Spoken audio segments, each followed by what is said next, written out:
Fala pessoal, sejam todos bem-vindos. Vamos aqui para mais um conteúdo, mais uma notícia, trazendo aqui para vocês as últimas informações diretamente de Brasília. Vamos aqui com comentários do Gustavo Gayer, trazendo a notícia em primeira mão, já deixando os créditos aqui ao canal do Gustavo Gayer na plataforma do YouTube. Se não é inscrito no canal, se inscreva, deixe seu like, seu comentário, que isso faz uma enorme diferença para a gente aqui dentro da plataforma. O YouTube entende que o conteúdo é relevante e entrega para mais pessoas. E lembre-se também de comentar aí de qual cidade vocês estão nos assistindo, que é para a gente saber de onde está vindo a nossa audiência. E lembre-se, pessoal, quando forem se inscrever no canal, ativem o sininho de notificação, porque assim que postarmos conteúdo, chegará diretamente em seu smartphone ou em seu computador. Agora, sem mais enrolação, bora para a notícia.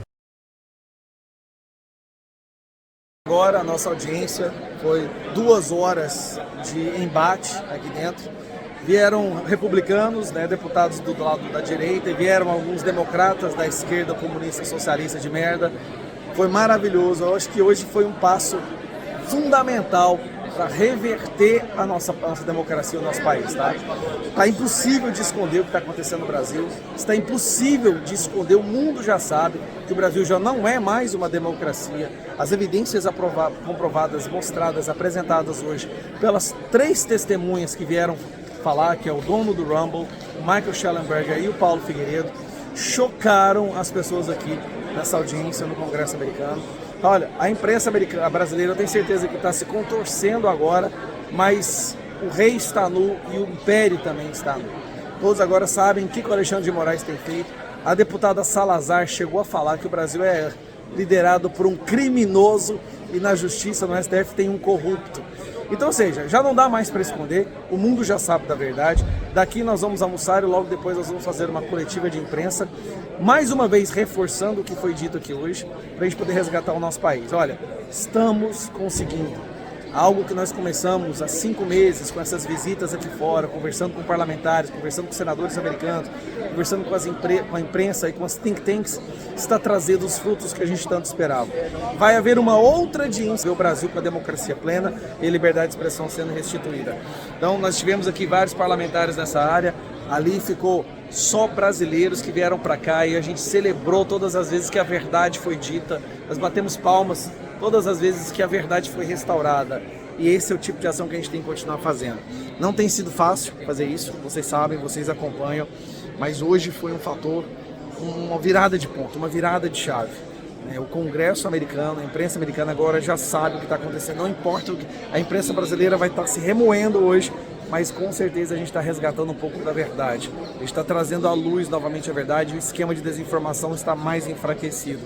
O lado de lá tentou falar algumas merdas, falou algumas besteiras aqui, mas foi rapidamente refutado pelas nossas testemunhas, que foram o Michael Shellenberger, o dono do Rumble e o Paulo Figueiredo. A gente está fazendo o nosso trabalho. Não é fácil, garanto para vocês, o alvo está cada vez maior nas nossas costas, mas nós não vamos desistir. Está todo mundo feliz pelo que aconteceu. A gente está lutando, pessoal, a gente está tentando. Quando o mundo entender que o Brasil é uma ditadura, quem sabe assim a gente vai poder realmente resgatar a nossa democracia. O que acontece é que existe no Brasil uma transdemocracia, é uma ditadura que se identifica como uma democracia. Vamos acabar com essa história de pessoas sendo perseguidas por suas palavras, de pessoas sendo presas por defenderem o que eles acreditam, de uma imprensa que é completamente comprada e aparelhada e do judiciário que se transformou num instrumento de uma ditadura. Isso vai acabar.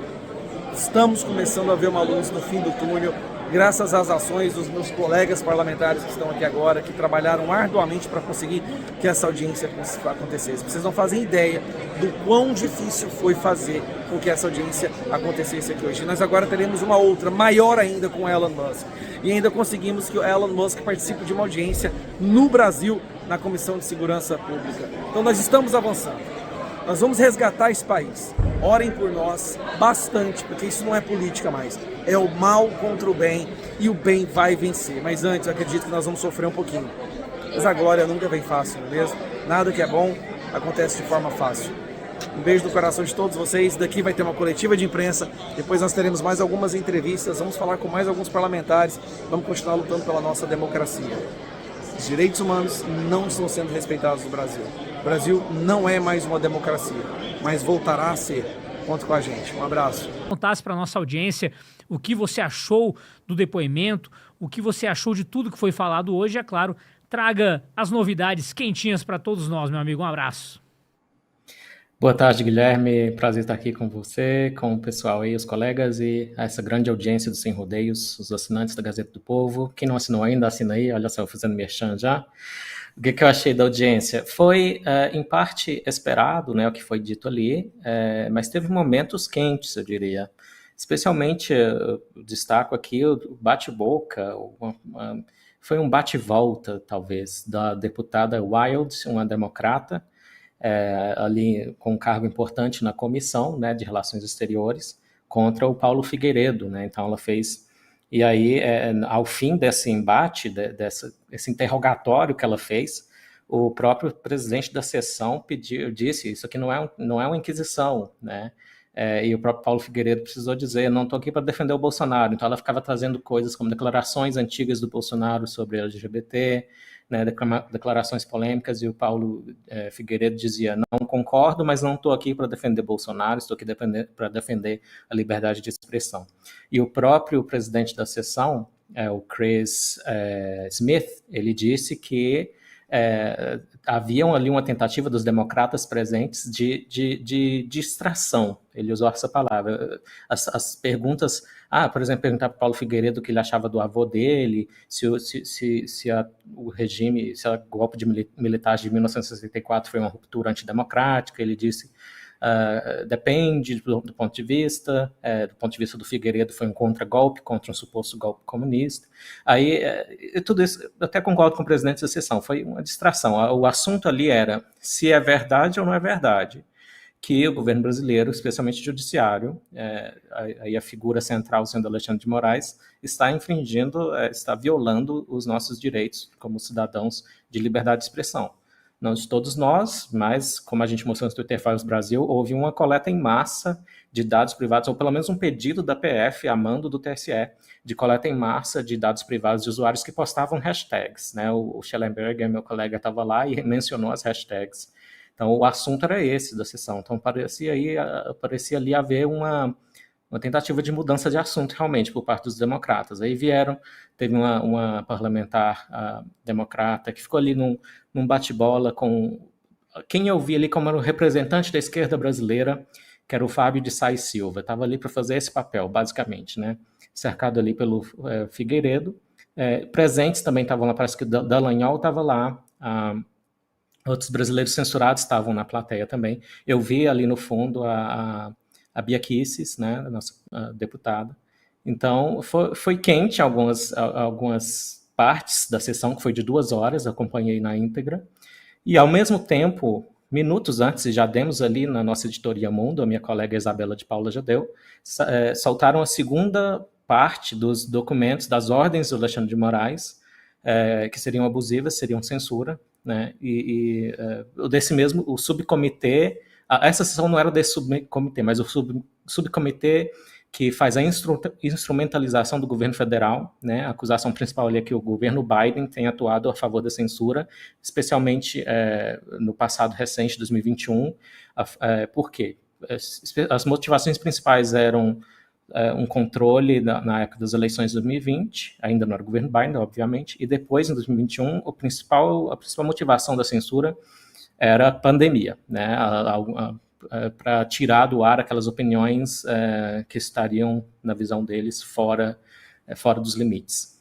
Então, eu acho o mais quente do dia esses documentos novos. Então, parece que o alvo principal desses documentos, segundo a minha colega Isabela de Paula, foi o Monark. Então, agora sabemos mais detalhes dessa perseguição, né, que o podcaster Monark vem sofrido.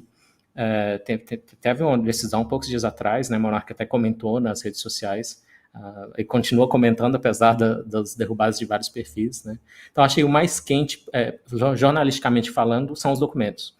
Mas a sessão trouxe coisa nova também, e foi interessante ver esse debate lá dentro do Congresso americano. Então, como disse o próprio Paulo Figueiredo, quando uma deputada bem interessante, chamada Salazar, quando ela pediu sugestões do que eles podem fazer, que ela falou assim, o brasileiro médio não tem muito recurso para fazer uma resistência a esses abusos. Então, o que nós aqui, parlamentares, podemos fazer? O Figueiredo reiterou algumas sugestões que ele tinha dado anteriormente, que são principalmente assim, de usar a plataforma deles para lançar luz à questão, para que o mundo saiba o que está acontecendo, os inquéritos que não terminam nunca, né? À margem da lei. O Sá e Silva, que estava ali, chegou a defender o inquérito das fake news, mencionou de passagem, aparentemente com endosso, o uso do artigo 43 do regimento interno do STF, que foi usado para abrir esses inquéritos sigilosos de ofício, né, sem serem provocados pelo Ministério Público. Então, bem, teve tudo isso, né? Então, como introdução, eu achei que o dia foi muito, muito importante para os brasileiros que acompanham essa questão de liberdade de expressão e dos limites do poder estatal, especialmente na questão aí do judiciário dentro do contexto eleitoral. Sem dúvida, ele é um dia histórico para o nosso país e, é claro, para a Gazeta do Povo. Afinal, o Twitter Files Brasil nasceu de um grande trabalho, repito, do Eli, do Schallenberg, do Davi Agap também. Estão todos de parabéns e a gente tentando levar esse assunto ao mundo inteiro. Tem até um print que o nosso amigo Lucas vai colocar na tela, de uma matéria do Entre Linhas, aí, que é editado pela minha querida Mariana Braga, matéria do Cristiano de Oliveira Gomes. Liberdade de expressão no Brasil é tema que cresce internacionalmente, disse o senador Girão, que está em Washington, também nos Estados Unidos, e falou isso que é o óbvio, mas precisa ser dito, né, Karina Michelin? A liberdade de expressão no Brasil é um tema que tem tomado conta do noticiário mundo afora e, é claro, precisa ser debatido. A gente está entrando numa escuridão que parece não ter fim, mas a gente tem como sair dela, né, Karina? Boa tarde. Boa tarde à nossa audiência, boa tarde, Eli Vieira. Guilherme, a questão a liberdade de expressão é um tema que vem sendo discutido nos últimos anos, desde 2020 se agravou essa discussão, justamente como o próprio Eli falou, quando começou a pandemia, que ali começaram todas as censuras, tudo começou a ser censurado, a narrativa começou a ser uníssona, o pensamento único começou a vibrar, né, em todos os cantos do mundo, porque todo mundo tinha que seguir somente um mantra, aquilo que a grande mídia dizia, os consórcios de mídia diziam. Aqueles que iam ao contrário dessa maré eram considerados antidemocráticos, narcisistas, inimigos do povo, párias e tudo mais. Isso é o início do nosso imbróglio.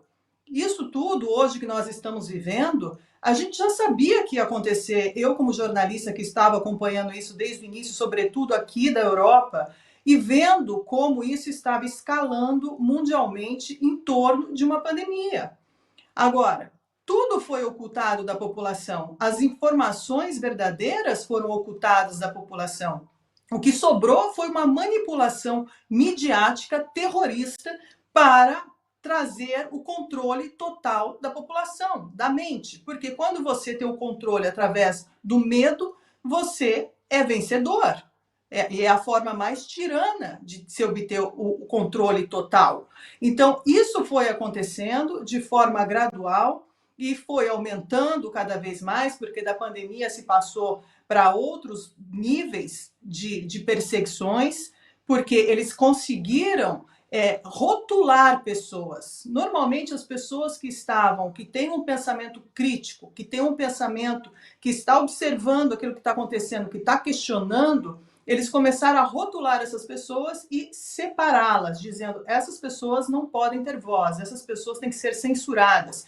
Eu fui censurada inúmeras vezes, eu perdi canal no YouTube porque eu comecei a cobrir a pandemia de forma muito intensa, trazendo informações que ninguém podia trazer, que ninguém podia soltar essas informações.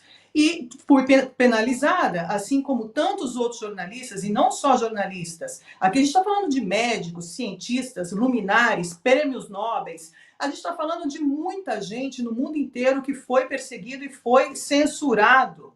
O Brasil começou a usar essa censura a partir de 2020, de forma moderada, através dos consórcios de mídia, dizendo que era para um bem maior da sociedade, porque as pessoas estavam colocando as pessoas em perigo. Veja bem, em perigo, quando eram eles que omitiam tratamentos para as pessoas, mentiam sobre determinados assuntos, e as pessoas que estavam trazendo isso à tona era o perigo. Então, como a gente vê hoje essa situação? A gente vê essa situação que eles definem todos aqueles que são pensantes, que pensadores, que pensam e têm senso crítico, como pares da sociedade. E isso foi agora para onde?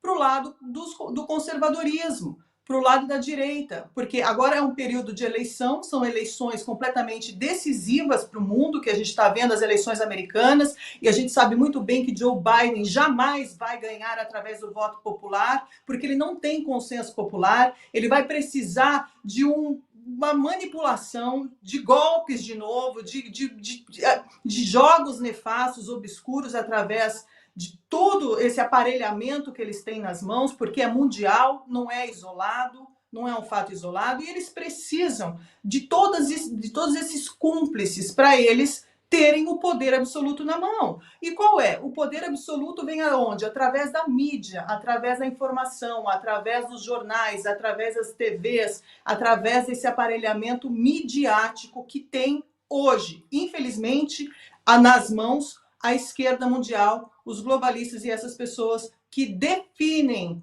o que o mundo e a sua vida e aonde que o povo tem que ir e como tem que pensar. Então nós estamos nos tornando refém de pessoas completamente malignas que fazem planos obscuros para a sociedade sem um consenso popular, transformando todo mundo e colocando toda a sociedade em um gaslighting total e absoluto. Nós estamos vivendo períodos horríveis, que as pessoas que estão pensando ainda estão se sentindo, eles querem fazer que as pessoas se sintam loucas, que as pessoas são completamente malucas, que essas pessoas não têm que ter voz, quando na verdade são eles que estão manipulando toda uma sociedade e toda uma civilização. É muito grave o que está acontecendo e eu espero que a população brasileira, da qual eu acredito que tem um pensamento crítico muito aflorado, que comecem a se levantar contra essa tirania, porque aqui não tem mais direita e esquerda, aqui tem a tirania contra a liberdade, a tirania contra os direitos do ser humano, a tirania contra os nossos direitos constitucionais, e isso está sendo pisoteado diante dos olhos de todos nós. E outra, aqui não é só perseguição com a direita, porque amanhã qualquer pessoa que intimidar o regime também vai ter a bota, o coturno do Estado na sua jugular. Despertem, é hora de despertar. É isso aí, pessoal. Gustavo Gayer aí, né, um dos parlamentares que trazem um pouco de confiança da gente, né, nos deputados, nos senadores, né, ele está sempre debatendo ali, ele, né, o Cleitinho, o senador Cleitinho, né, o Gustavo Gayer, deputado. Pena que são poucos que são que nem eles, né, que levam a denúncia. O Nicolas Ferreira também, vira e mexe, ele está lá nos Estados Unidos discursando, falando o que está acontecendo aqui no Brasil, levando a denúncia lá para fora, né. O Elon Musk foi o pioneiro, foi o cara que fez a maior diferença de todas em ter levado a denúncia lá para fora, em ter exposto tudo o que aconteceu aqui no Brasil, tudo que está acontecendo, tudo que os ministros vêm fazendo aqui no Brasil. Então, assim, é importante, né, os senadores, os deputados fazerem isso por nós, levar a denúncia, mostrar o que está acontecendo, que não fique só aqui no Brasil, porque lá fora ninguém passa a mão na cabeça de coisa errada, né? A gente pôde ver isso no Elon Musk, com o Elon Musk, não baixou a cabeça para os mandos e desmandos do ministro, que queria censurar as outras pessoas. Então isso é muito importante. Assim, esperamos que tenha, né, uma resposta imediata aqui, ó. O Parlamento dos Estados Unidos aciona OEA sobre decisões de Alexandre de Moraes no Brasil. Então isso aqui, ó, tá pegando e muito, né? Creio eu que eles vão ficar quietinho por enquanto, não vão falar nada, não querem falar nada, né? Os ministros ali não vão comentar sobre o assunto. Então, assim, isso faz muita diferença. É isso aí, pessoal. Agradeço pela companhia. Se não é inscrito no canal, se inscreva, deixe seu like, seu comentário, que isso faz uma enorme diferença para a gente aqui dentro da plataforma. O YouTube entende que o conteúdo é relevante e entrega para mais pessoas. Então, o seu like, o seu comentário, isso é muito importante. Agradeço pela companhia também. Diariamente a gente traz notícia aqui do atual governo, da atual política que se instalou no Brasil. Só lembrando que também, pessoal, quando forem se inscrever, ativem os sininhos de notificação, porque assim que postarmos conteúdo, chegará diretamente em seu smartphone ou em seu computador. E também, pessoal, comentem aí de qual cidade vocês estão nos assistindo, que é para a gente saber de onde está vindo a nossa audiência. Desde já agradeço, valeu!